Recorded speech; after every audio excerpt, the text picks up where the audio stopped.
नया नया गवाना, नया तकिया बिछवाना, नया चोली के खोली तू बनवल खेलवाना।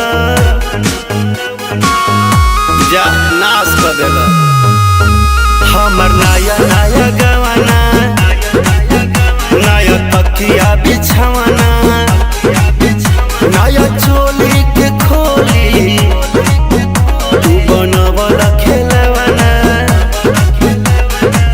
नया नुहर जानी बनी एक चोर राजा, तेरा कमर बड़ा तोड़े राजा तनी जाई ना बहरिया, टूटता बदन पोरे पोरे राजा तनी जाई ना बहरिया, छोड़ा दी होई गईले भोरे राजा तनी जाई ना बहरिया, छोड़ दी।